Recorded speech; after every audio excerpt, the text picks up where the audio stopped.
2014 সাল থেকে 2022 সাল পর্যন্ত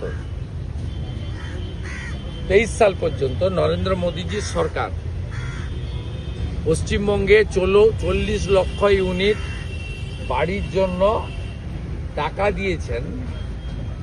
40 লক্ষ ইউনিট বাড়ির জন্য টাকা দিয়েছেন 50,000 কোটি টাকারও বেশি।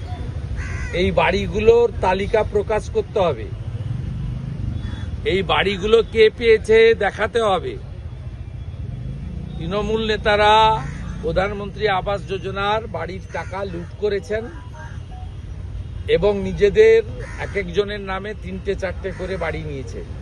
নওদার এক গ্রাম পঞ্চায়েতের প্রধান 35টা বাড়ি নিয়েছে নিজের এবং আত্মীয়দের নামে। সাগরদিঘির একজন কাবিলপুরের প্রধান 17টা বাড়ি নিয়েছেন নিজের নামে। সব ঢপবাজি বন্ধ করুন। মুখ্যমন্ত্রী সমস্ত পরিযায়ী শ্রমিকদের উনি 14 বছর থাকার পরে আরো 16 লক্ষ বাড়ি, আরো 20 লক্ষ বাড়ি কেন করতে হবে? উনি তো নতুন নন, 14 বছর ধরে আছে। যদি সব জায়গায় বলেন সব করে দিয়েছি, কিচ্ছু বাকি নেই, 200% কাজ করে দিয়েছি, কেন এ কথা উনি বলছেন? উনি কি করেছেন হিসাব দিন। আর 4 থেকে 14, 14 থেকে 24 কম্পেয়ার করুক। উনি তো ইউপিএ 2-তে ছিলেন।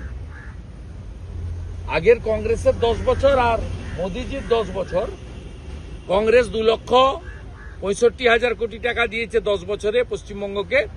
নরেন্দ্র মোদিজি 8 লক্ষ কোটি টাকা দিয়েছে 14 থেকে 24।